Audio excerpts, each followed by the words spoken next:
नमस्कार, the dirty politics में एक बार फिर से आपका स्वागत है। आज जो खबर हम आपको दिखाने जा रहे हैं वह विशेष तौर से क्षेत्र में रहने वाले उत्तर भारतीयों के लिए है। आपको बता दें, इस क्षेत्र की सर्वाधिक शक्तिशाली राजनीतिक पार्टी बहुजन विकास आघाड़ी अगर किसी मुकाम पर पहुंची है तो उस मुकाम तक की राजनीतिक यात्रा में क्षेत्र के उत्तर भारतीयों का एक विशेष योगदान है।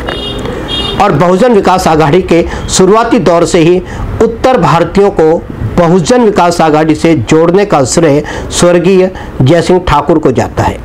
और अभी तक बड़ी तादाद में क्षेत्र के उत्तर भारतीय जयसिंह ठाकुर को अपना आदर्श मानते हुए बेहद निष्ठा से पार्टी के साथ जुड़े हुए हैं।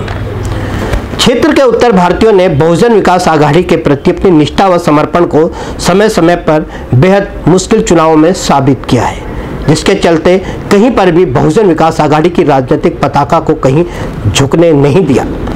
और उत्तर भारतीयों की इस निष्ठा को बहुजन विकास आघाड़ी के सर्वेसर्वा हितेंद्र ठाकुर ने भी सही ढंग से सराहा है।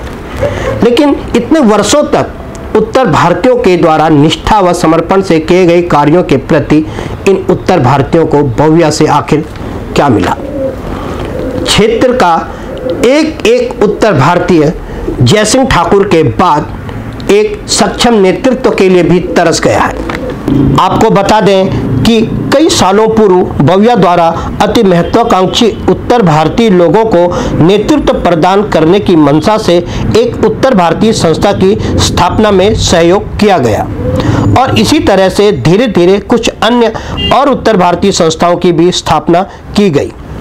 और इस तरह से भव्या ने एक सुनियोजित प्लान के तहत क्षेत्र के उत्तर भारतीयों को एकजुट होने से रोकने के लिए क्षेत्र के सभी उत्तर भारतीयों के नेतृत्व को विभिन्न उत्तर भारतीय संस्थाओं के मध्य विभक्त कर दिया। और इन सभी संस्थाओं के मध्य आपसी प्रतिस्पर्धा भी पैदा कर दी गई। मामला यहीं तक होता तो शायद गनीमत था। इसके बाद इन सभी उत्तर भारतीय संस्थाओं को भव्या पुरस्कृत घोषित कर इन सभी संस्थाओं का पूर्णतया राजनीतिकरण कर दिया गया। और फिर समय के साथ साथ ये सभी उत्तर भारतीय संस्थाएं मानसिक रूप से भव्या के गुलाम बन गई। और अगर हम कहें कि इतने वर्षों तक आखिर इन उत्तर भारतीय संस्थाओं ने शुरुआती दौर से लेकर अब तक आखिर क्या किया है, तो जवाब मिलेगा कि कुछ नहीं। इन संस्थाओं ने सिर्फ भव्या के निर्देशानुसार समय समय पर बड़े बड़े रंगारंग कार्यक्रमों का आयोजन किया है, जिनमें मुख्य अतिथि के तौर पर भव्या के शीर्ष नेताओं को आमंत्रित किया जाता है। फिर उनके हाथों से फीता काटकर कार्यक्रम आरंभ किया जाता है और उसके बाद भोजपुरी गीत संगीत से उपस्थित लोगों का खासा मनोरंजन किया जाता है तथा उसके बाद आयोजकों द्वारा भव्या के शीर्ष नेतृत्व का महिमा मंडन करते हुए बहुजन विकास आघाड़ी की राजनीतिक शौर्यगाथा का वृत्तांत भी सुनाया जाता है।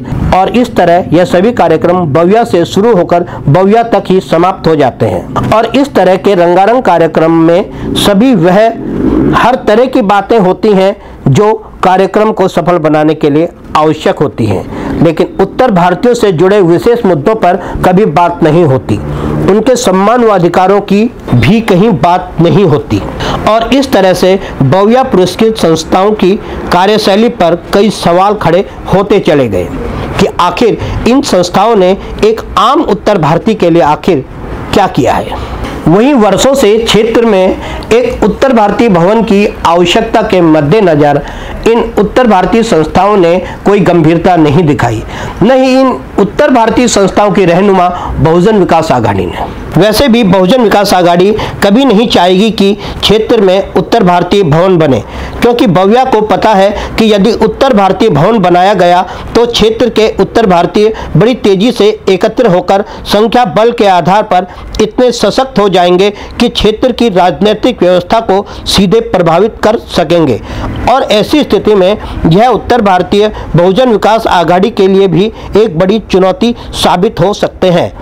और इन्हीं सब प्रकार की स्थिति से बचने के लिए वर्षों पहले भव्या ने एक सुनियोजित प्लान के तहत क्षेत्र के सभी उत्तर भारतीय नेतृत्वकर्ताओं को विभिन्न भव्या पुरस्कृत उत्तर भारतीय संस्थाओं के मध्य विभक्त कर उत्तर भारतीयों को एकजुट होने से रोक दिया गया था। और इस सब में आखिरकार भव्या अपने मंसूबों में भी कामयाब हो गई थी। हालांकि यह सभी उत्तर भारतीय संस्थाएं जो भव्या पुरस्कृत हैं उस घोड़े के समान हैं जिनकी लगाम बहुजन विकास आघाड़ी के हाथ में है।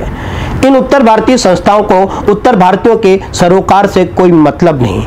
इन उत्तर भारतीय संस्थाओं ने मात्र उत्तर भारतीयों को इस संस्था से जोड़कर बहुजन विकास आघाड़ी के वोट बैंक में ही तब्दील किया है, जिसके चलते धीरे धीरे क्षेत्र के उत्तर भारतीयों का इन संस्थाओं से मोहभंग हो रहा है, क्योंकि इन संस्थाओं से जुड़े ऐसे कई उत्तर भारतीय भी हैं जिन्होंने ताउम्र भव्या के प्रति बेहद निष्ठा से कार्य किया है, किंतु फिर भी वे राजनीतिक तौर पर किसी मुकाम तक नहीं पहुंच पाए।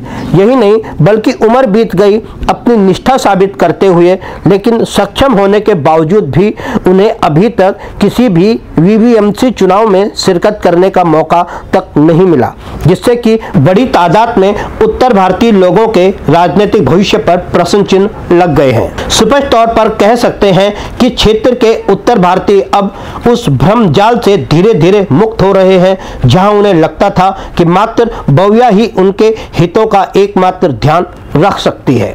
हमारी इस खबर का मकसद है कि क्षेत्र का हर उत्तर भारतीय अपनी एकता और अखंडता के मध्य आने वाली समस्याओं का डटकर मुकाबला करे तथा राजनीतिक दलगत भावना से ऊपर उठकर एक उत्तर भारतीय भवन की आवश्यकता के मद्देनजर उत्तर भारतीयों के विकास के लिए एक कदम आगे बढ़ाए। देखते रहिए द 30 पॉलिटिक्स।